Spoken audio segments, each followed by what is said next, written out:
Pinagpalang araw po ng mga puso para sa inyong lahat. Alam niyo po, tinatawag natin ang buwan na ito na buwan ng pag-ibig o buwan ng mga puso. Pero what does it really mean? Ano ba talaga ibig sabihin ng pag-ibig? Meron pong grupo ng mga professionals na nagbigay ng gantong katanungan sa grupo ng 4 at 8 taong gulang. Ano ba daw ang ibig sabihin ng pag-ibig? At ilan sa mga sagot nila ay nakakatuwa. Sabi ho ni Rebecca, edad 8. Sabi niya, yung lola ko na may arthritis, nako, hindi na siya makayuko. Para ho, sa tawag pa nga niya, pinturahan ang kanyang kuko sa paanan. At yung lolo ko, na siyang may arthritis din, siya na ang gumagawa nito para sa kanya. Yan ay pag-ibig, sabi niya. Sabi naman nitong si Noel, nakakatuwa, edad na 7, babae Noel, hindi yung Noel na lalaki. Sabi niya, kapag sinabihan mo yung lalaki na, uy, alam mo, gusto ko yung damit mo. Nako, lagi niya nang susuotin yan, araw-araw.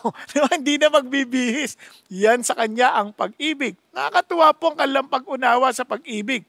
Kaya sabi naman ni Terry, age 4, nakakatuwa. Yung pag-ibig, yan na nagpapangiti sa'yo kahit pagod ka na. Nakakatuwa, no? Si Nika, age 6, ito nakakagulat. Kung gusto mo talagang maging mabuti sa pag-ibig, nako, kailangan simulan mong gawing kaibigan ang iyong mga kaaway.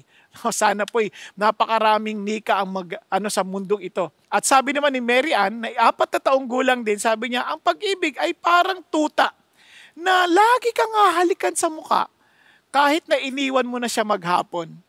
Grabe, no? Nagkaroon pa nga ho ng paligsahan kasama sa mga talaan ng mga ito ng mga paano malaman kung paano magmalasakit ang mga batang ito. At ang nagwagi ay isang 4 na taong gulang na pumunta ho sa kanilang kapitbahay doon sa matandang mama na namatayan ng asawa. At nakita niya itong umiiyak. Dali-dali siyang pumunta at kumandong. At sabi nung nanay, anong ginawa mo at sinabi mo sa kanya? Wala akong sinabi. Tinulungan ko lang siyang umiyak. Umiyak akong kasama niya. Wow! Yun po para sa kanila ang pag-ibig. Kayo po, paano nyo bibigyan ng kahulugan ang pag-ibig?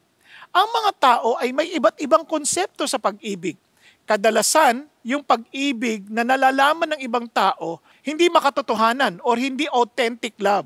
Ito ay mura at punong-puno ng kabiguan.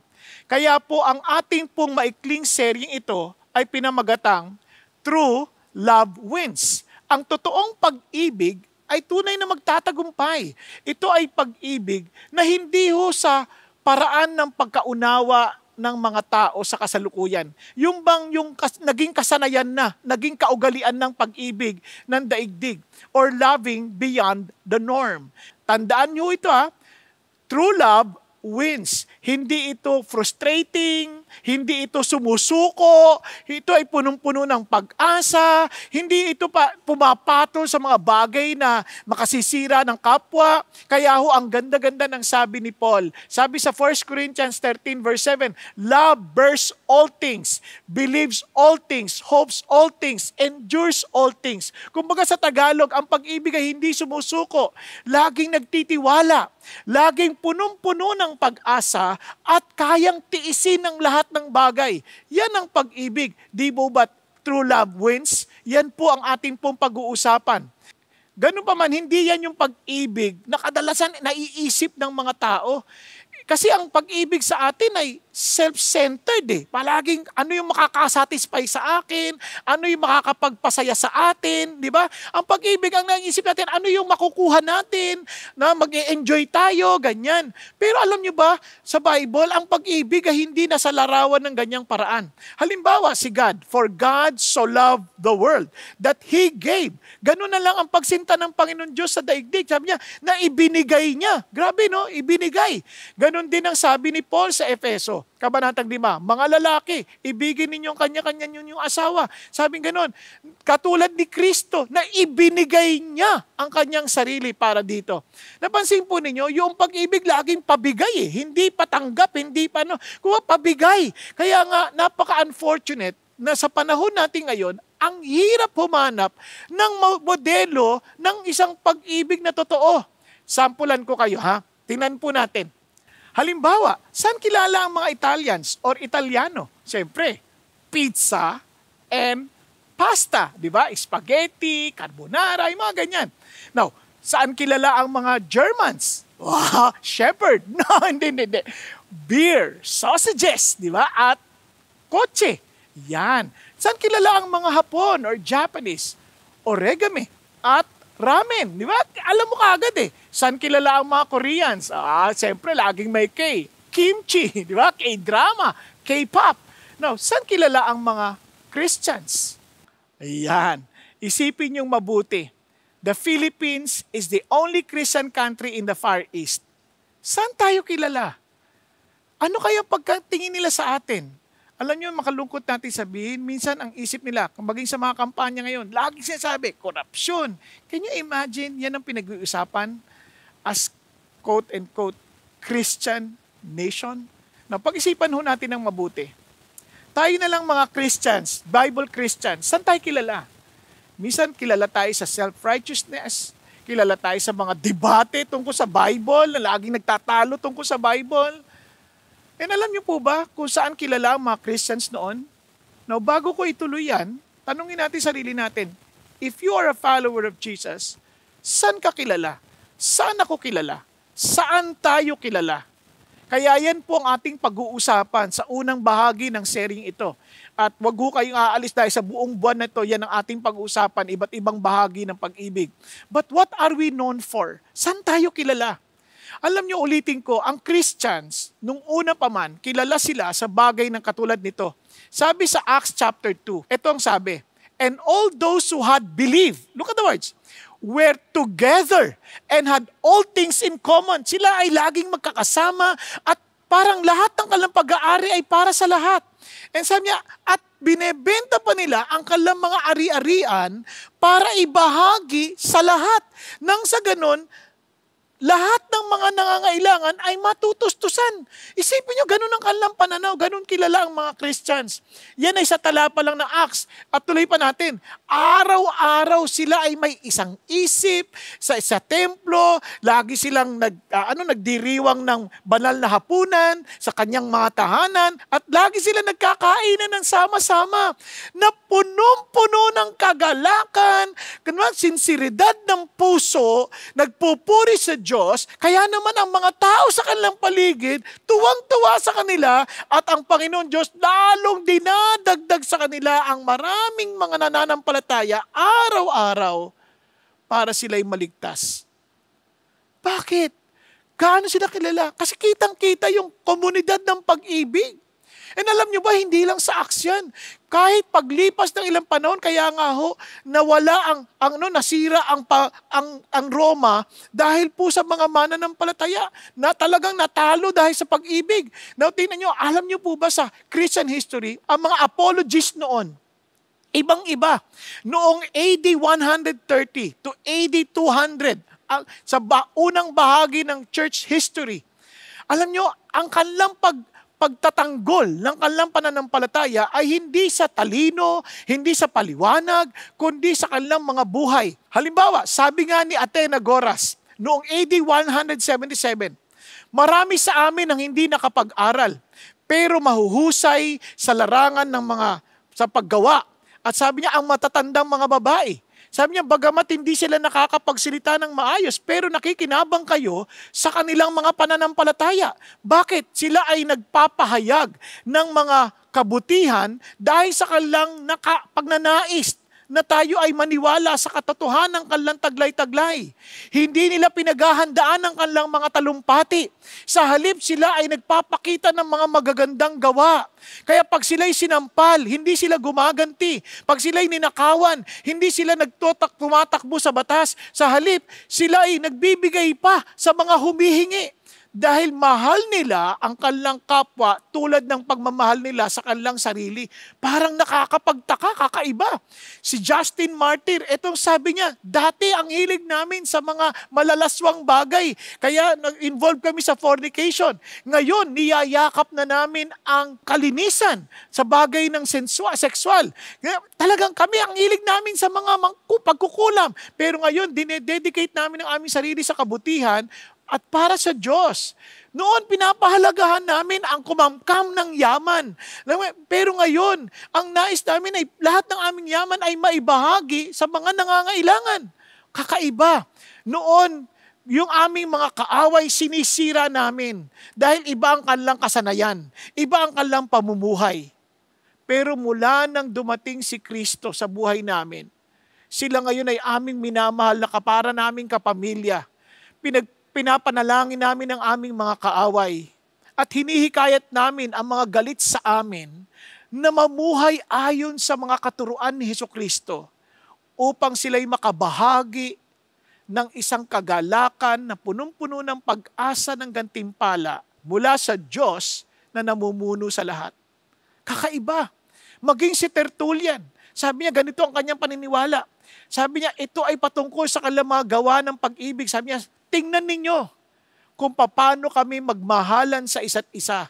Sabi niya, tingnan ninyo, handa kaming mamatay para sa isa't isa. Sabi niya, walang pagsubok o mga trahedya na magbibigay ng kaguluhan sa aming kapatiran. Walang trahedyang ganyan. Lahat kami nagtutulong-tulong. At sabi ganoon, isa lang ang aming isip, isa lang ang aming kaluluwa, at hindi kami nagdadalawang isip na ipagkaloob ang lahat na meron kami, maliban lang ang aming mga kani-kaniyang asawa. Grabe, ganon sila. Kaya ang Kristyanismo kilala sa pag-ibig. They're willing to share everything. Kaya nga tama ho yung sabi na isang mga nagsalita sa IDC. Minsan ang ala natin, nakatikim na tayo ng totoong Chinese food, lalo na sa Amerika. Sabi niya, kala nila nakatikim na sila ng totoong Chinese food. Yung pala, yun ay Chinese food ayon sa version ng Panda Express. Ganon din ang maraming tao sa atin. Akala natin nakakita na tayo ng totoong Kristyanismo, pero yung pala ay mga Panda Express Christianity na walang katotohanan. Kaya ho, napaka-importante na ikaw at ako nawa ay maging kapahayagan ng totoong Kristyanismo na nakikilala sa pag-ibig sa Diyos. Kaya nga, pati ngayon ang ating batayan, ng ating espiritualidad ay mali, hindi na ayon sa pag-ibig na sinasabi ng Panginoon Diyos. Minsan binabatay na natin to sa dami nating ginagawa, sa pag-attend ng ating Bible study, pagtuturo, yun ay hindi masamang bagay. Ganun pa man kung ito ay para lamang sa maraming aktibidad, wala, para lang dumami ang ating mga kaalaman at impormasyon at hindi naman nababago ang ating buhay para maging mapagmahal sa Diyos at mapagmamahal sa ating kapwa tulad ng pagmamahal natin sa ating sarili, then walang lalim yun. Kaya nga ho, binabasa ko nga ho yung John.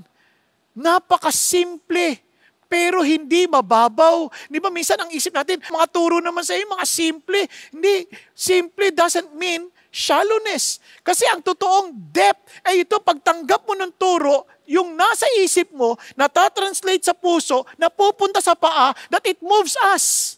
Nakikilos natin, yun ang depth. Kung ang ating kaalaman ay hanggang dito lang, at hindi natatranslate sa puso para magmahal, at hindi ka napapakilos, ay hindi malalim yun. Kaya sabi ng Bible sa 1 Corinthians chapter 8, verse 1, we know that we all have knowledge. Lahat tayo may kaalaman, but knowledge makes arrogant. But love edifies. Yun ang hinahanap ng Diyos, pag-ibig.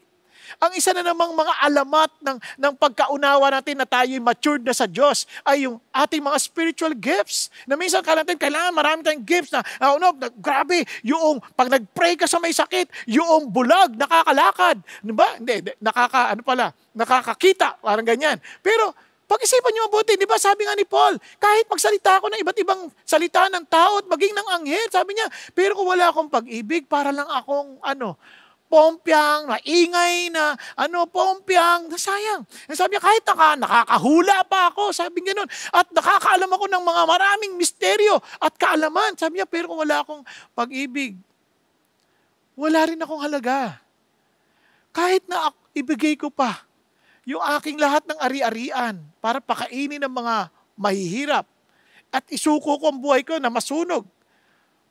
Pero kung wala rin naman pag-ibig, wala din sa isa yung, kaya yan ang mga alamat ng spiritual zeal. Tayo bilang mga tagasunod ni Kristo, ang hinahanap lagi ng Diyos sa atin ay pag-ibig.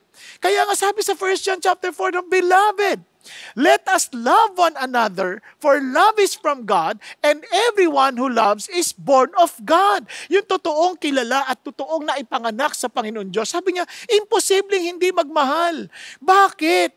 Kasi sabi dito, the one who does not love does not know God, for God is love. Wala tayong pagkaunawa sa pagmamahal kung hindi nakaangkla sa Diyos. Because God is love. Yun ang kanyang talagang katangian. Parang God is defined by His love. Imagine mo, God is love. Kaya if God is with us, we are born of God. How can we not love? Kaya inapaka-imposible, sabi niya parang ang laking disconnect. Kapag sinasabi natin sa Diyos tayo, pero hindi tayo nagmamahal. Sa halip tayo naninira ng kapwa, naninira ng ibang tao, at hindi pag-ibig ng Diyos ang ating pinamamalas. Kaya yun ang malaking tanong sa atin. Kaya nga maging si Pablo, ang kanyang panalangin para sa mga mananampalataya ay that our love may overflow still more and more in real knowledge and all discernment. And for Christians, we are to do everything in love. Sa lahat ng ating ginagawa, diyan tayo kilala. Diyan tayo dapat nauunawaan. Naalala ko po, meron po akong kaibigan na misyonero, nagpunta ho sila sa Iloilo dahil ikakasal po yung kanilang dinidisciple para sa Panginoon Diyos. Nagkataon naman po, nagka-COVID din yung kinakasal. Ngayon, pabalik sila, nagka-COVID din sila. Saan sila kayong titira? Would you believe? Hindi nila kilalang Christian, mananampalataya, winelcome sila. Ako yan, isip ko, may COVID, parang isipin niyo, parang kang nakaan na may ketong, mahahawa ako dyan. Hindi yun ang inisip eh. Hindi, may COVID, pinatuloy. At binigyan sila ng isang silid. At hindi lang yun. Minamasahe pa pag masakit ang katawan. No? Parang wala akong issue na makakamahawa. At laging kinakamusta. Binigyan ng gamot, binigyan ng pagkain, lahat inasikaso niya. Ngayon, ito po nakakagulat. Hindi ho nagmamast. Kasi sa kanya, ayaw niyang paramdam na para kayong nakakadiri. Kasi sabi niya, hindi ba kayo natatakot sa COVID? Sabi niya, mas malaki ang ating Diyos kaysa sa COVID. Now, hindi ko sinasabing hindi tayo mag-iingat, pero itong kapatid na to kakaiba. Tapos, nung matapos na, gumaling na, nawawala na yung symptoms ng COVID, nagkaroon naman ng, ng amoeba. No, dinala sa ospital. So, pinahiram ng sasakyan. Tapos, alam niyo po ba, ang laki ng gastos. Umaabot po ng higit 100,000 piso. Sinagot pa ho, siya pa rin ho ang humanap ng paraan, mapunuan yung pagkukulang ng mga 80,000 pesos. Wow! Pero itong manghang-mangha ho sila. Itong kapatid na to talagang todohon tumulong. At maging ang mga kapatiran na nasa Maynila, tumulong din. Kaya naman sila'y nakauwi at natustusan ang lahat ng kanilang pangailangan. Yan ang Kristyanismo. Bakit? Yung sabi po nung Ali, napaka-importante, ito yung pag-ibig ng Diyos na dapat nating isalarawan. Ito yung pag-ibig ng Diyos na dapat nating ipamuhay. Kaya nga, you would not cease to love. Remember, you would not cease to love when you have experienced true love. Katandaan nyo na, we are not to cease to love. So bakit? Kasi ang pag-ibig, para ito'y maipahayag natin, it is counterintuitive. 4 na salita, it must be conscious, considerate, and Christ-centered. Pag-isipan natin ng mabuti yan para every time we express love, naaalala natin ang mga bagay na ito. Now, tingnan natin, pag-usapan natin ng counterintuitive. Bakit counterintuitive? Ano ba ang normal na kaunawaan ng tao sa pag-ibig? Kasi pag sinabi mo counterintuitive, hindi ito normal, di ba? Kasi sa atin ang pag-ibig, emosyon, atraksyon, pagpakapukaw, parang, wow, yung pagkagusto, I like it, parang, di ba, minsan nire-relate natin sa pag-ibig yan, I love chocolate, pero ang totoo yan, I like chocolate, hindi love. Kasi mali nga yung intindi, yung ating sa ating intindi, yung ang babaw na ng kahulugan ng love. Kaya nga, pag tinignan mo ang dictionary, ito ay feeling of deep affection or fondness for someone na typically meron ka napansin na nakakaakit na kalidad. Yung iba naman, sabi niya, ito ay isang matinding damdamin na talagang umaangat dahil sa parang personal ties O kaya naman, ito ay pagkaakit ayon sa sexual desire. Ganun ang ating pag-unawa sa pag-ibig. Kaya nga, sa Greek ang alam nilang ginagamit ng noon ay storge, na parang katulad ng pag-ibig ng magulang sa anak. O kaya eros, yung panyang eros na meron pong sexual involvement. Yung phileo, parang brotherly love. Bihira nilang ginagamit ang word na agape. Kung naalala ninyo sa ating mga pinag-usapan noon. Pero itong agape na to, it has something to do with the love that is not normal, na pinakita ho ni Jesus Christ.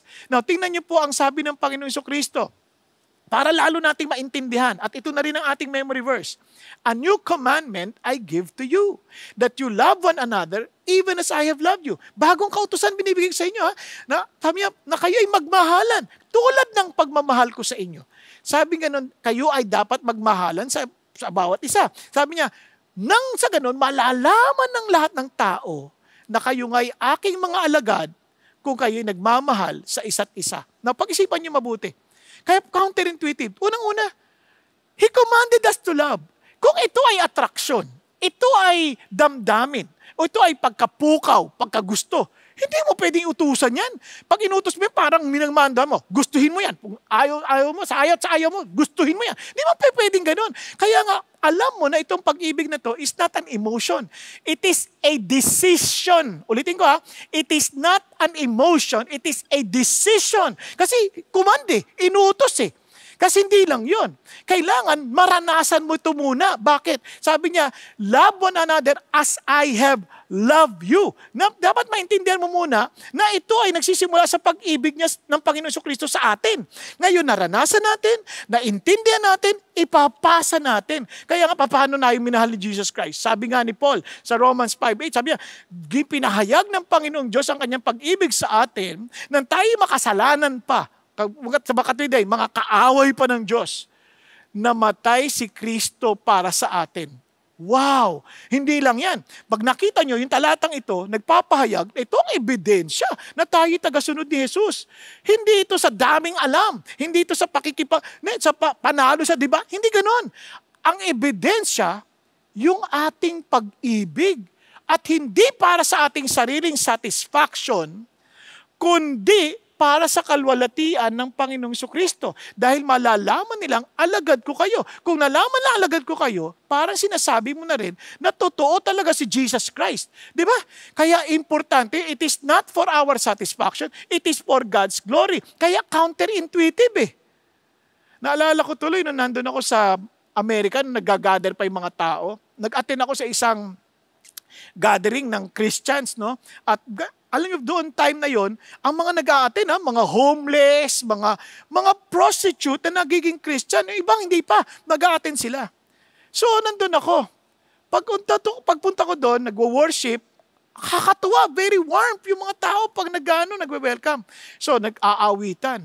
Ngayon, bigla may dumating. Naku po. Yung dumating, parang 1,000 kambing ang pumasok sa loob. Naiintindihan yung amoy. Parang kakaiba talaga. Hindi nakatayo, umupo lang sa tabi. Sabi ko sa kasama ko, pare, lipat muna tayo. Talagang hirap kumanta. Ang hirap atang umawit to na parang, di ba? Parang talagang sumapasok sa ilong bilog pa naman ang buta sa ilong ko. Hindi pa naman triangulo. Parang talagang shoot na shoot. Ito na. Paano ba to? Lipat tayo. Mami, kinakausap ako ng Diyos. Anak, ano ka ba? Mahalin mo yan. Sabi niya, yakapin mo. Naku, yakapin. Timing. Pagkasabi niyang yakapin, may kantahan, oh, I love you with the love of the Lord. Iikot. Naku po. Sabi ko, yakapin mo. Talaga sabi ko, Panginoon, yakapin ko. Niyakap ko talaga. Kasi sabi ng Lord, alam niyo, pagkayakap ko, siyempre iyak ako na iyak Hindi dahil sa sobrang baho. Iyak ako ng iyak. Kasi, parang bigla ako naisip, Lord, mahal ko tong kapatid na to dahil mahal mo ako. And alam niyo ang amazing? Parang nawala yung amoy. Di nakatayo na ulit, kanta na ulit. Sabi nung kasama ko, lipat tayo, bakit? Ang baho dito.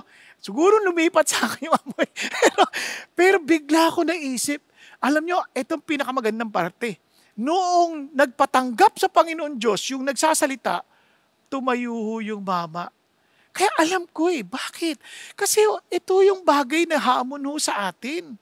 Talagang, it is a decision to love. Kaya nga, pansinin po ninyo, if we obey God, if we follow Jesus because we love Him, tingnan niyo po for this you shall not commit adultery, you shall not murder, you shall not steal, you shall not covet.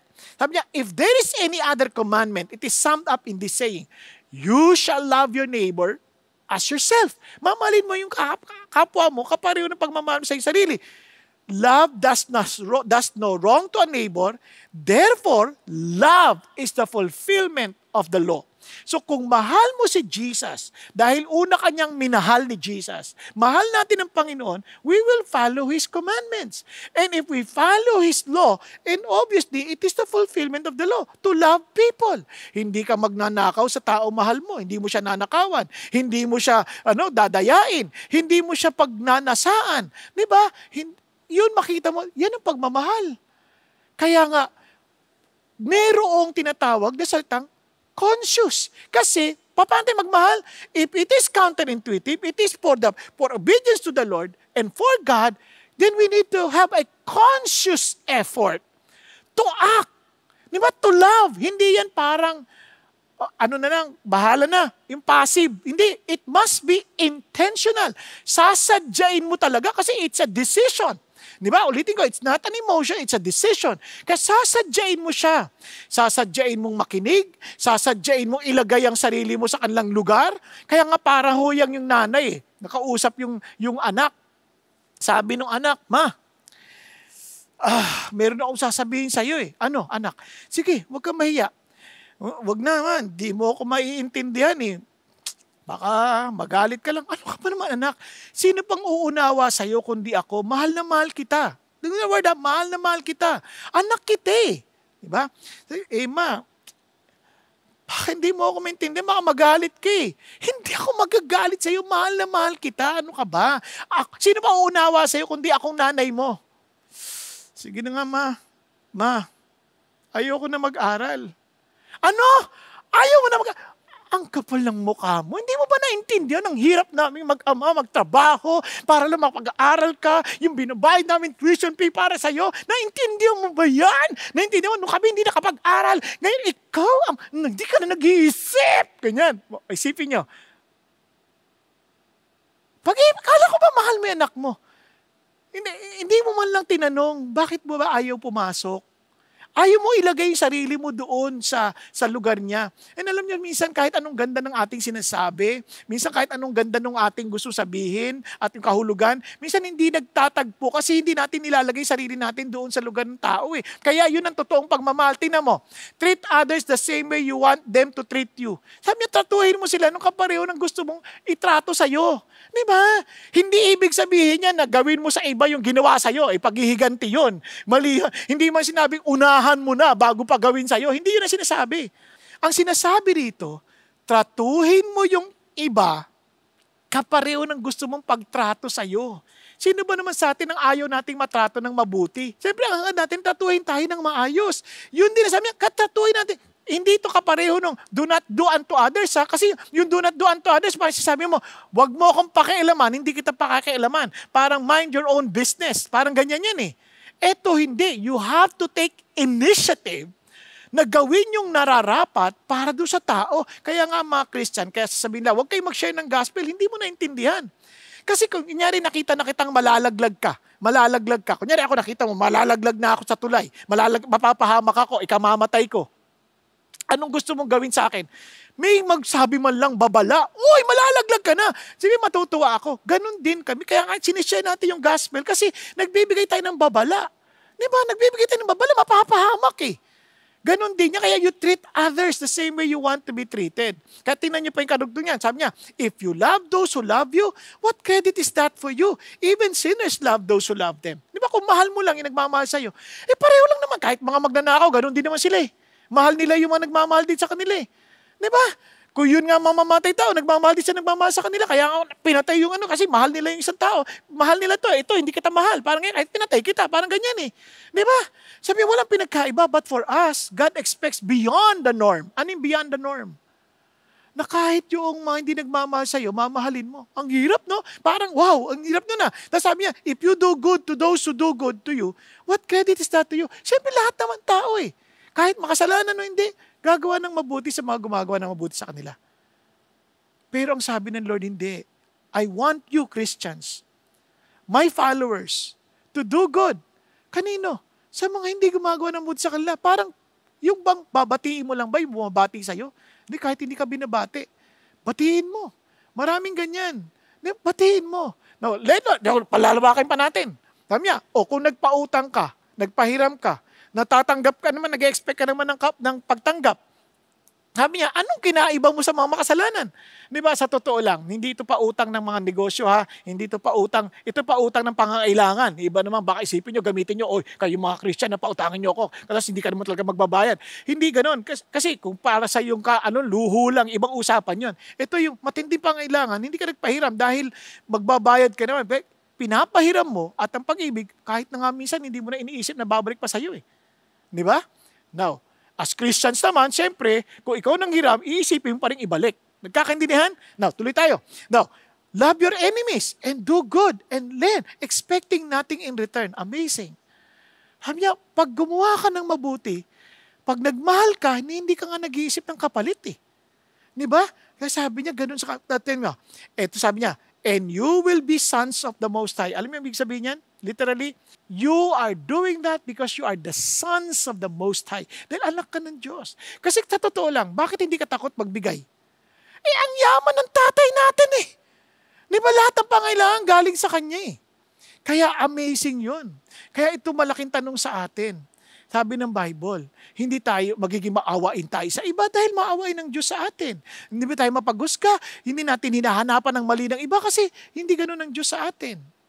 Kahit sa ating mga anak. Paano ba natin nakikita ang ating mga anak? Pero ang Diyos, ang tingin sa ating mga anak, ang kanilang mga potensyal. Hindi ang kasiraan. Naalala ko yung kwento ng isang alin na nagtuturo, sabi niya gano'n. Nagre-reklamo siya, itong anak ko, ganito, Lord. Ano ba talingin mo sa anak ko? Sabi niya, anak mo, may potential sa leadership. Yung anak mo, biglang pumasok na sa isip niya, alam niya galing sa Diyos Dahil hindi niya naisip yun. Amazing, no? Now, gusto ko ikwento sa inyo, meron pong kwento si Bishop Charles Clary. Nagkaroon sila ng board meeting, itong si Bob, medyo clumsy, natapon yung kape. Sabi niya, ang hirap talaga ng tumatanda, no? Parang kung ano-ano na nagagawa mo. Sinagtawanan. Dahil doon, nagkwentuhan na lang mga embarrassing moments ang bawat isa. Tahimik lang si Frank, nakikinig. Sabi niya, come on Frank, magkwento ka naman na embarrassing moments sa'yo. Natawa si Frank. Sabi niya, alam mo, nung bata ako, nakatira kami sa malapit sa palaisdaan yung tatay ko, fisherman, mangingisda. At yun, lagi kami sa dagat, yung tatay ko, yan, nangingisda yun, di lang para sa kanyang pamilya, pati sa mga kaibigan, mga kapitbahay. Talagang ng tatay ko. Kaya noon, proud ako sa tatay ko. Sabi, ang lalang yung tatay ko, lakas-lakas, ang laki-laki. Sabi niya, napakalakas niya, talagang hinahatak niya yung mga lambat. Sabi gano'n, nilalabanan niya yung mga alon sa dagat. Sabi niya, pero pag mapalapit ka sa kanya, ibang amoy niya, talaga, medyo masangsang, sabi niya gano'n. So, sabi niya gano'n, pero itong tatay ko, lagi akong hinahatid niyan pag masama yung panahon. Paghatid niya sa akin, luman-luma yung sasakyan niya, yung talagang namamatay pa sa daan, tapos talagang umuusok ng napakalakas na usok pagka namatayan. Tapos aayusin ng papa, tapos ayan. Alam mo, nahihiya ako. Minsan gusto ko na magtago pag hinahatid ako ng tatay ko. Kasi siyempre nakakaya makita ko ng mga classmates ko Tapos kikiss pa yan. So isang araw, nung mga 12 taong gulang na ako, na siyempre magpapaalam na, yung tatay ko, inano na yung mukha niya, sabi niya, Pa, matanda na ako para humalik sa'yo. So nagulat yung tatay ko, parang namasa-masa yung matay. Tapos, hindi ko nakita siyang umiyak, pero sumisilip siya doon sa windshield na parang nagsasabi sa akin, Hongan, laki mo na. Hindi na kita mahalikan ulit. Parang ganyan. So natawa si Frank, pero biglang nagbago yung kanyang pagsasalita, biglang tumutuloy luha. Sabi niya, pero alam mo, hindi lumipas sa ilang panahon. Hindi na nakauwi si Dad sa pangingisda. Namatay siya. At naaalala ko yung mga panahon na yun na bigla akong naisip, sana nalikan ko pa rin siya para maamoy ko pa rin yung amoy dagat ng daday ko. Sana hinalikan ko pa rin siya na nararamdaman kong kanyang mga kamay sa aking liig. Sana mamana ako ng mga panahon na yon na tumayo ako, hindi ayon sa sasabihin ng mga classmates ko, kundi dahil mahal na mahal ako ng tatay ko. Sana hindi ko inisip ang sarili ko. Kaya nga ho, ang pangatlong bagay tungkol sa pag-ibig ay hindi tungkol sa atin. We are to be considerate.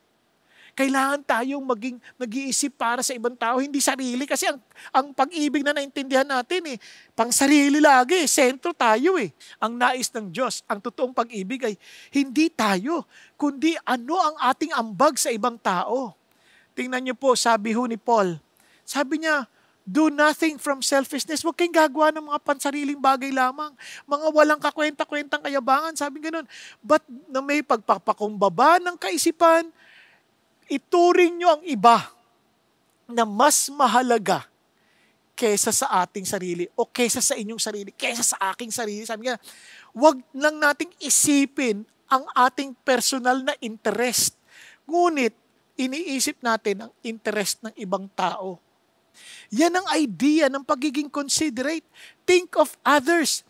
Sa panahon natin ngayon, napakahirap sapagkat tayo po ang norm ay ang mahalin ng sarili. Di ba? Talagang sabi nga sa 2 Timothy chapter 3, in the last days, we will be lovers of self, lovers of pleasure, instead of lovers of God. Puro sarili ang iniisip. Kumbaga, pag hindi kumbinyente sa atin, hindi yung pag-ibig. Kung hindi niya, kung mahal ako ng asawa ko, dapat pinaglilingkuran niya ako. Hindi yung, kung mahal ko yung asawa ko, dapat pinaglilingkuran ko siya. Di ba, minsan lagi natin hinahanap yung gagawin ng ibang tao . Ang hangad ng Diyos ay, ang totoong pagmamahal, hindi yung anong gagawin nila. Gawin nila yung tama o hindi. Gagawin pa rin natin yung nararapat, ang magmahal. Kaya nga ang hamon ng Panginoon Diyos, sabi sa Romans chapter 12, look at this. Sabi niya, love must be free of hypocrisy. Walang pagkukunwari, walang pagpapaimbabaw.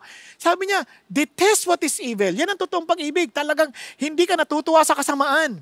Sabi niya, kunit nakapanatili ka sa kabutihan. Sabi nga nun, kaya be devoted to one another in brotherly love. Look at the words. Give preference to one another in honor. Ano ibig sabihin ng honor? Ang honor ay ibig sabihin pagpapahalaga yan ng isang parang treasure, para isang kayamanan, isang napakamamahaling bagay na iingat-ingatan mo. Yan. Ganun sabi niya, ibig sabihin, give preference to one another in honor. So, sabi niya, pahalagahan mo yan na parang napaka-importanting tao yan. Ang ganda nga ng sabi ni Pastor Peter dyan . To honor is to treat others as a VIP, yung very important person. Paano bang important person? Pag-isipan niyo mabuti. Habang kayo may busy, pag mayroong tumawag na napaka-importanting tao, boss niyo biglang natitigil lahat. Yes, sir. Di ba ganun kagad Kasi important person. Pero ang tanong, ganun din ba ang ating trato sa ating mga magulang kung tayo yung mga anak? That we treat them as an important person. Hindi yung sinisigaw sa nanay mo na, sinisigawan pa, tatay mo na, sinisigawan mo pa. Ang hirap mo sa inyo, bibingin na ninyo, hindi kayo nakikinig, mga ganun. Parang wow, ganun din naman yung mga magulang sa kanilang mga anak. When we treat our children, we need to treat them as important people. Talagang, alam niyo po, yan pong malaking hamon at patuloy na tinuturo sa akin ng Panginoon Diyos. And I'm so thankful to God na pinapaalalahanan niya ako palagi.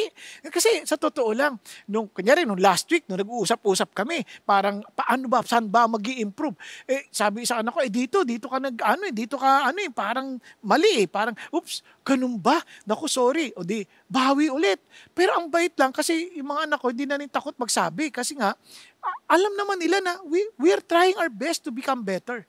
And alam nyo dati po, parang mainitin ang ulo ko sa mga nagpa-park sa harapan namin. Talagang mainitin ang ulo ko. Nakuha tuloy ng anak ko. Alam nyo, sinasabihan ako ng Diyos, anak, hindi mo naman pag-aari yung kalye.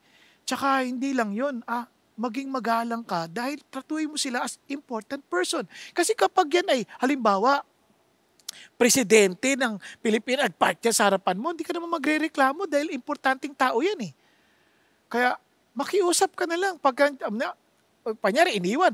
Hahanap ka na lang. Guard, baka mahanap mo naman yung tao. Guard, baka makatulungan mo naman ako mahanap. Tiis na lang. Talagang bahagi na ng katotohanan sa buhay yan eh. Pwede ka naman makiusap, di ba? Ganon din sa trabaho. Alam niyo, pag hindi natin binigay yung ating best sa trabaho, we're not treating people with contempt. Hindi natin sila ginagalang. No? Kaya, isa sa mga kapahayagan ng pagpaggalang, yung pagmamahal, nakikinig tayong mabuti. Sa anak, sa magulang, hindi yung nakatingin tayo sa telepono. Di ba? Lalo na ngayon sa Zoom, no? Minsan, kahit sa D-group, napaka-importante yun eh. Yung if we treat others with honor, with us in very important person, baka hindi tayo absent ng absent. Talagang we are committed to be there. We come on time. At hindi lang yun. Di ba? Pag nagkikwento sila, nakikinig ka ng mabuti. Minsan, pag tayo nagkikwento, gusto natin nakikinig sila. Pero pag si iba na nagkikwento, hindi na may ganoon ng ginagawa. Yung iba nga, magpapatay pa ng video para hindi makita yung kanilang ginagawa. No, alam nyo, yun ay kapahayagan ng disrespect na hindi pagmamahal. Kaya as Christians, we should learn to be listeners, lovers. Kasi nga sabi ng Bible, love is not rude. And alam nyo po ba, answering before listening, sabi ng Bible, is folly and rude. Amazing. Kaya yan po ay paalala ho sa atin ng Panginoon Diyos. We need to respect one another. We need to show love. We need to treat one another as very important person. Minsan may mga tao rin nun. Minsan nakakasakit, di ba? Yung kausap mo sa telepono, meron tumawag na iba, tinanggap yung tawag, tapos hindi ka na binalikan. Dahil lang sa mas importante yun eh, para ganun ang pakiramdam. Pero kung ginawa sa atin yun, huwag nating isipin yun, sa halip ay talagang meron lang siguro, busy sila, o kaya mas importante talaga yun sa panahon na yun. So, isipin natin yung maging considerate tayo sa kanila. But, if tayo naman, then never do it. Kasi treat others as we want to be treated. Huwag nating gagawin yun na puputulan sila ng tawag. Sa halip, pakikinggan sila ng mabuti. Maraming tao hindi nga sumasagot sa text dahil hindi ka importante, ganun na dating. Pero kaya ako pinipilit ko po talaga, nasagutin pa rin kahit minsan napakahirap. Pero sige, sasagutin ko pa rin because to show love and respect to the person. Ganun din sa pag-aaral, sa lahat ng bagay, we give our best. Why? Because that's how love should be expressed, with showing importance. Ay, napakahirap naman magmahal. Naku, mali ka. Hindi mahirap. Imposible. Kaya nga, it must be Christ-centered. Kaya yun yung pang-apat na importante natin maintindihan. Tingnan ninyo, sabi ng Bible, by this, the love of God was manifested in us. Pinahayag sa atin yung pag-ibig. That God sent His only begotten Son. Ipinagkalob niya ang kanyang bugtong na anak. Sa mundo, sabi niya, para tayo ay mabuhay sa mamagitan niya. Sabi niya, at ito ang pag-ibig, hindi dahil mahal natin ang Diyos, kundi minahal niya tayo at ipinagkaloob niya ang kanyang anak bilang kabayaran na tanggap ng Diyos para sa ating kasalanan. Grabe, no? Yan ang pag-ibig. Sabi niya, siya na ang gumawa ng paraan. Kasi kahit mahalin natin ng Diyos, kung hindi namatay si Kristo para masatisfy yung requirement ng Diyos, nako, hindi tatanggapin ng Diyos ang pag-ibig natin dahil makasalanan tayo, marungis. Pero dahil sa ginawa ni Jesus Christ, kaya pwedeng tayong magmahal sa Panginoon Diyos. Dahil kaya nga nagmahal muna siya sa atin bago tayo makapagmahal sa Kanya. It must start from Him. Now, tingnan sabi niya, kung mahal tayo ng Panginoon Diyos, dapat magmahal din tayo ng kapwa. Kasi kung pag-isipan niyo mabuti, wala nga tayong karapatang magmahal sa Diyos eh. Minahal niya nga tayo eh. Ngayon, sabi niya, walang dahilan na hindi tayo magmamahal. Kaya nga, we will not cease to love if we have already experienced the love of God, the true love. Kaya wala pa nakakita sa Diyos ng kahit minsan. Pero kung mahal natin ang isa't isa, na alam mo, nananatili at kasama natin ang Diyos. At sabi niya, at ang kanyang pag-ibig ay lalo nagiging ganap sa atin. Kaya malalaman nila na tayo nananatili sa Kanya dahil at kasama natin siya dahil binigay niya sa atin ang banal na Espiritu. Bakit importante yan? Kasi hindi natin kayang magmahal kung sa lakas lang natin. Dahil makasarili tayo. Ang pag-ibig na yan, yung presence ng Diyos sa atin. At yung presence na yon, binigay niya ang kanyang banal na Espiritu. Kaya maging si Pablo, agree dyan. Sabi ni Pablo, ganito, ang bunga ng Espiritu ay pag-ibig na magalak, pag-ibig na may kapayapaan, pag-ibig na may pasensya, may pag-ibig na mabuti, di ba? Mabait, at ano pa? At tapat, at mahinahon, at mayroong pagpipigil. Against such things, there is no law. Bakit ko sinabing pag-ibig lahat yun? Kasi easy. Isa lang eh. Bunga, isa lang eh. At lalabas yun. Yan ay sama-sama. Nagkakaintindihan? Kaya alam nyo, para lalo nating maintindihan ito sa totoong buhay. Madali lang yan, pagka maganda lahat ng bagay nangyayari. Paano kung may pagsubok na matindi? Pakinggan natin ang patotoo ng ating kapatid na si Berwin at Lara. Berwin and I have been married for 17 years.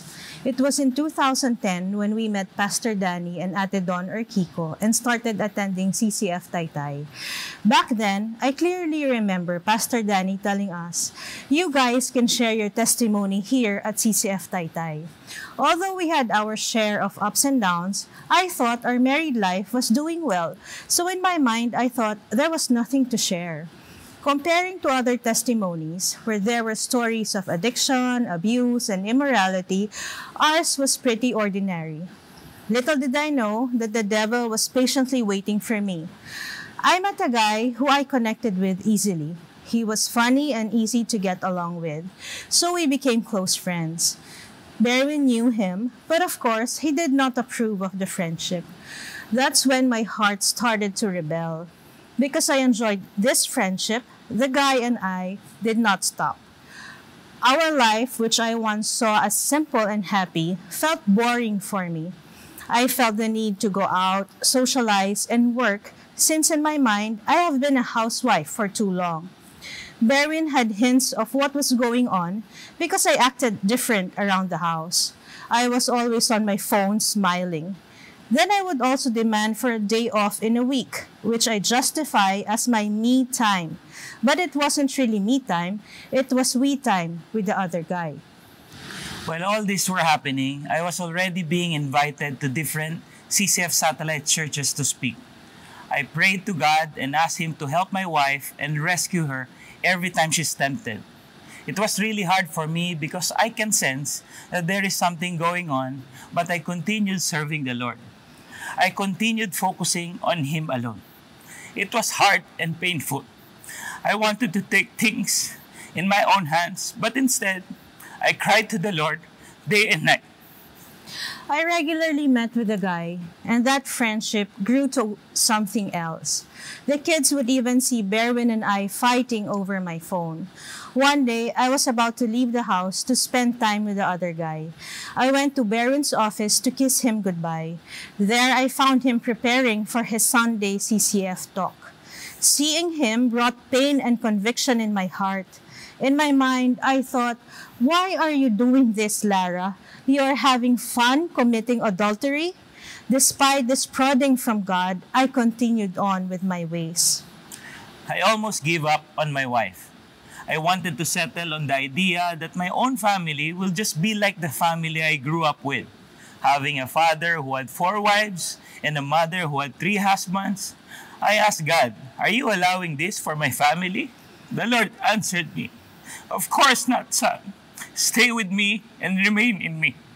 I met Pastor Danny and told him that I was already seeing clear signs that my wife was having an affair. He gave me an advice I will never forget.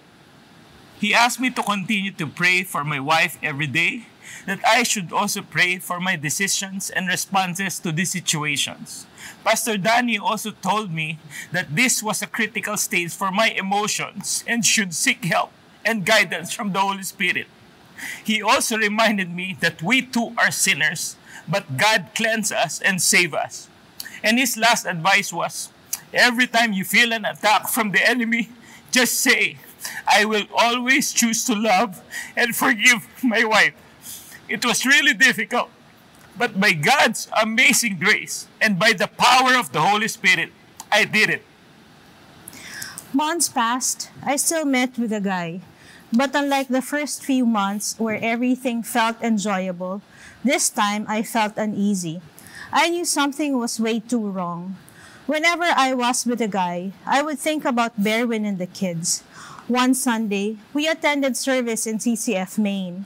Pastor Peter's message was true repentance brings breakthrough. The message spoke loudly to me and reminded me that God loves me and He wants me back. I knew I had to do the right thing for my husband, my kids, and for God. I ended my relationship with the guy. Finally, I told myself, it's time. I am going to admit everything. I'm not really good at speaking, so I chose to write Berwin a letter, in all humility, admitting everything. I felt relieved, but at the same time, I felt bad because I knew that things will be different from that day on. Berwin was really angry and hysterical. I could see and feel his anguish. Weeks went by. The process was not easy. I knew it was so difficult for him, but he chose to forgive me. God forgave me, and I started to forgive myself. By God's amazing grace, my relationship with Berwin was fully healed and restored. Praise God. As we have experienced God's hand in restoring our marriage, it has been a blessing to us to be leading our own couples day group as we help fellow married couples to grow in their relationship with God and with one another. It has also been a privilege for me to support and be part of Christian Values Movement as one of its ambassador. To God be all the glory and praise. Napakagandang patotoo. Salamat sa Panginoon Diyos. Sa kapatid, sa mga lalaki, meron yung matatawag na nakakalalaki. Pero sa gantong pagkakataon, alam mong Diyos lang yon. Kasi hindi ganun kadali yun. Ano? Diyos yung magpapatawad, yung magtatanggap. Alam mo, hindi natin yan kaya. Kaya we need to be Christ-centered. Kailangan pangunahan tayo ng Panginoon Diyos. Kaya nga sabi ng Bible, ulitin ko lang, we love because He first loved us. If someone says, I love God, and he hates his brother, ano ba yung hate dito? Basahin siya 1 3:17, wala ka lang pakialam sa kapwa mo. Hate na yun. And sabi niya, for the one who does not love his brother, whom he has sinned, cannot love God, whom he has not sinned.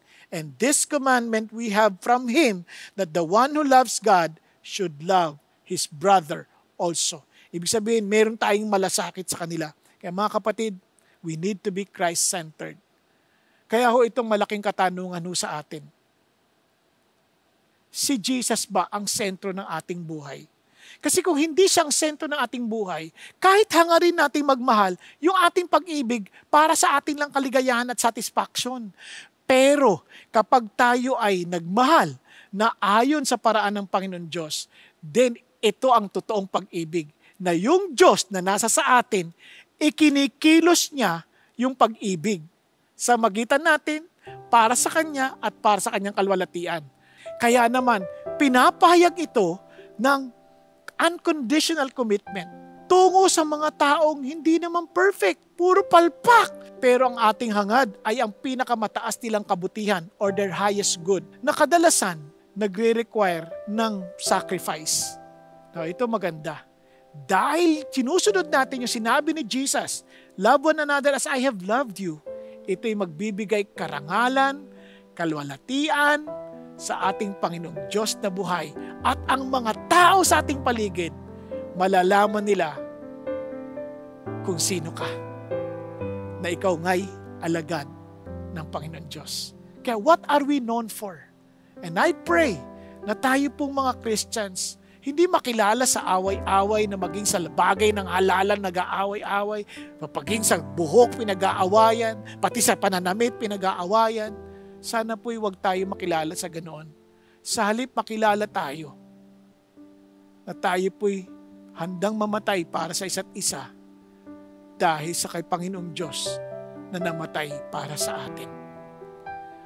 Sana po'y makilala nila tayo na handang magmahal maging sa ating mga kaaway, sa mga taong galit sa atin, sa mga taong ayaw sa atin. Dahil ang ating Panginoon Diyos namatay para sa atin nang tayo'y mga makasalanan pa at kaaway niya. Para tayo'y mabigyan ng kaligtasan at tayo'y makaranas ng totoong pag-ibig na matagumpay. True love wins.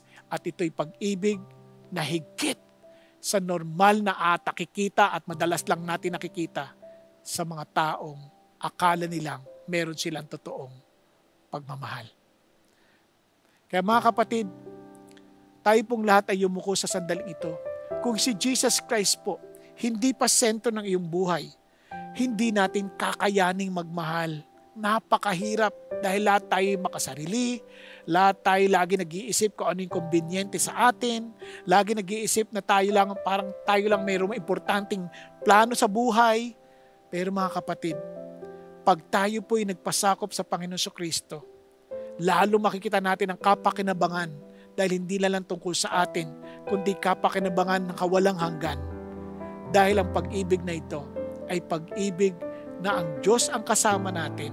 Ang Diyos ang siyang magbibigay sa atin ng kalakasan ng pagmamahal para sa iba na maging ang mga galit sa atin ay mamahalin natin.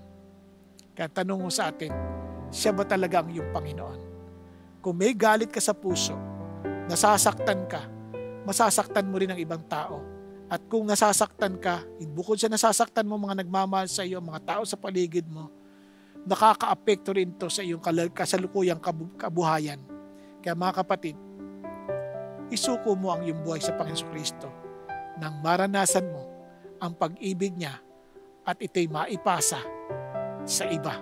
At masunod ang kanyang ipinag-uutos dahil kung wala siya, hindi natin to kaya. Marahil malangin ka ng ganito, Panginoon Kristo, inaamin ko po na makasarili ako. Inaamin ko po na hindi po ako marunong magmahal. At inaamin ko pong kailangan ko po kayo. Salamat na mahal niyo ako, mahal na mahal niyo kami na namatay kayo sa krus ng Kalbaryo para sa aming kasalanan at upang kami iligtas. At dahil sa pag-ibig na ito, tulungan niyong iukol ko rin ang parehong pag-ibig para sa aking pamilya, sa aking mga magulang, sa aking asawa, sa aking mga anak, sa aking mga kapatid, sa aking mga kamanggagawa, sa aking mga kapitbahay, at sa aking bayan. At sino mang taong idadali niyo sa aming buhay, tulungan niyo kaming mahalin sila tulad ng pag-ibig niyo sa amin. Maraming salamat po, Panginoon, na kayo po ang aming Diyos na buhay, kayo ang aming Diyos na dakila, at kayo ang aming Diyos na tagapagligtas. Panginoon, pinapanalangin ko po ngayon ang lahat ng mga tagasunod ninyo. Dalangin ko po, Panginoon, tulungan niyo po kaming lahat at puspusin niyo kami ng banal mong Espiritu nang kami po ay magbunga ng pag-ibig. Pag-ibig na handang magsabi ng totoo na may pagmamahal.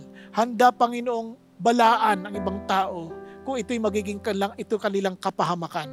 Handa, Panginoon Diyos, abutin, yakapin ang mga taong alam naming naghahanap, Panginoon Diyos, ng pag-ibig na nagmumula sa inyo. Pahintulutan niyo kaming lahat na maging kapahayagan ng pag-ibig ninyo sa inyong mga nilikha. Salamat po sa iyo po ang lahat ng papuri at pagsamba sa ngalan ni Kristo Jesus. Amen and amen. Praise God. O wag muna kayong aalis ha. Ngayon ito po, kung kayo po ay natulungan ng mensaheng ito, inaanyayahan ko po kayo to connect with us. Ito po yung mga link. Ito po yung QR code, ito po yung link. Now, para makipag-chat po kayo sa amin. At hindi lang yun. Kung ngayon po ay linggo, ay bukas po ang aming pong welcome center para may makausap kayo through Zoom. At mapag-pray kayo at kung may tanong kayo, pwede kayong masagot doon. Ito po rin yung link. So, ipasa nyo rin po ito, itong mensahe nito sa ating mga kababayan. Nang sa gayon, ang ating bansa at tayo mga Pilipino ay hindi na lamang makilala na Christian in name, kundi we are loving people na talagang dahil sa Kristyanismo na ating taglay-taglay sa ating puso. So, wag muna kayong alis, babalik tayo para sa Sunday Fast Track at sa ating mga discussion questions. Ayan, para sa ating mga discussion questions na maaari nyo magamit sa inyong pagtatalakay dyan sa bahay o sa inyong small group, ano po ba ang mga natutunan mo patungkol sa tunay na pag-ibig? At ano man dapat nating mga baguhin o mga maling kaunawaan sa bagay na ito? Ayan. Sa mata ng iyong pamilya, Ikaw ba ay isang mapagmahal na tao? Tanungin mo nga sila. At mula sa bilang na 1 hanggang 10, alamin mo nga kung anong iyong marka. 1 kung ikaw ay hindi mapagmahal at 10 kung ikaw ay nagmamahal katulad ni Jesus. At kung sakali naman na talagang hindi mo nagustuhan yung sagot nila, mahalin mo pa rin sila ha, huwag kang magagalit. Just learn and improve, okay? At ano naman ang nararapat mong itigil, simulan o ipagpatuloy upang maging mas mapagmahal? O, di ba? Yan po ay naway makatulong sa atin para sa ating pagtatalakay at lalong manamnam ang ganda ng mensahe ng ating Panginoon Diyos para sa araw nito. Magandang araw CCF Fam, ako si Aika Makazo at andito tayo ngayon sa Sunday Fast Track. Kasama po natin ngayon si Pastor Bong para sagutin ang mga katanungan tungkol sa love. Pastor Bong, question number 1. Paano ba magmahal kung tayo mismo ay hindi nakaranas ng pagmamahal mula sa iba? Ayan, napaka-importante talaga yung tanong na yan sapagkat marami uhaw na uhaw kasi you cannot give what you do not have. At hindi mo pwedeng ipasa isang bagay na hindi mo pa naranasan. Pero para sa atin mga nananampalataya, we can never say na hindi tayo nakaranas ng pag-ibig. Kasi minahal tayo ni Jesus Christ. Namatay siya para sa atin. Kaya kailangan natin lang maunawaan kung paano niya ibinigay ang kanyang sarili para tayo maligtas at para tayo magkaroon ng relasyon sa kanya. Kaya nga ang Panginoong Diyos na mismo nag-take ng initiative para tayo abutin. Kaya hindi natin pwede sabihin na hindi tayo nakaranas ng pag-ibig. Hindi man tayo nakaranas ng pag-ibig sa tao. But praise God, yung true love ay tunay na natagpuan natin sa Panginoon Diyos because God is love. Maraming salamat Pastor Bong. For our second question, anong dapat gawin kung kami ay nadi-discourage kapag ang pagmamahal na aming binibigay ay hindi nare-reciprocate? Wow! Napaka-gandang tanong yan. Yan ang isang halimbawa ng pag-ibig na huwad. Bakit? When we love, we do not expect anything in return. Kasi ang love ay give, give, give. Walang take. Alam nyo, kahit sa mag-asawa, dapat mo ito maintindihan kahit dalaga ka pa. No? Sa totoo lang, pag tinatanong ko yung mga ikakasal, handa ka na bang mamatay? Kasi you are to die. Kasi the moment na nag-asawa ka na, wala na yung luma mo. Ikaw na ngayon yung bago. You are to keep on giving. And sa totoo lang, yun ang design ng Diyos sa atin. Tingnan yung ating katawan. Etong kamay na kanan, hindi siya nilikha para paglingkuran niya ang kanyang sarili. Di ba? Hindi niya kaya din kamutin ang kanyang sarili. Pero paglilingkuran niya ibang parte ng katawan. Pero, ang kanyang paglilingkod sa ibang katawan, makikinabang din siya dahil bahagi siya ng isang katawan. And that is exactly the picture ng ating family sa Diyos. Kaya nga, we love people, binibigay natin nararapat sa kanila because we want them to know God at hindi tayo nag-iisip ng anumang kapalit. Ganon din si Jesus Christ. Nagpakain siya ng 5,000 tao, hindi, iniwan nga siya eh. Pagkatapos silang pakainin at hindi lang nagustuhan ng turo ni Jesus, iniwan siya. Kasi ang Panginoon nagmamahal kahit hindi siya tatanggapin.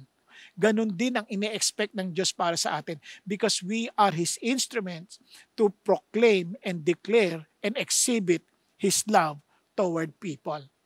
And for our last question, Pastor Bong, paano ba magpakita ng pagmamahal sa mga taong mahirap mahalin? Alam mo, ang ganda ng tanong na yan. Bakit? Yan ang pinakamahirap gawin. Kaya ang kailangan natin gawin, tulad ng ating pinag-usapan, we need to be Christ-centered. We need to pray for them. Lagi natin silang pagpipray.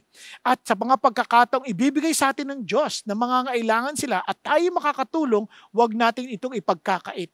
No? Kahit napakahirap nilang mahalin. At syempre, ang pinaka-importante ay yung sinabing, love is long-suffering. Hindi ko makalimutan yan dahil ginawa ni Pastor Peter yan. Kaya mula ngayon, lagi ko naaalala, long-suffering. Kaya natin itong tiisin. Kaya sabi rin ni Pablo, ang pag-ibig ay hindi sumusuko. Laging nagtitiwala at laging may pag-asa at handang magtiis dahil alam niya na ang Diyos na higit na nagmamahal kaysa sa pagmamahal natin ay kikilos habang sila'y ating dinadala sa Diyos at habang sila'y mamahalin natin sa magitan ng pag-ibig ng Diyos. Maraming salamat Pastor Bong sa pagsagot ng aming mga katanungan. That's it for Sunday Fast Track. See you next week! Thanks for watching. We would like to invite you to be a Christ-committed follower by being part of the movement as we honor God and obey His Great Commission. To find out if there's a CCF satellite near you, log on to www.ccf.org.ph/satellites. We also want to encourage you to join a small discipleship group where you can deepen your knowledge and love for Jesus and others. To sign up, log on to www.ccf.org.ph/discipleship group. All of CCF's video resources are available free of charge and are constantly being improved by our team. Would you consider supporting CCF through prayer and giving so more people can be blessed? You can give securely through our website at www.ccf.org.ph/give. For more videos like this, please subscribe to our channel. Thanks and God bless.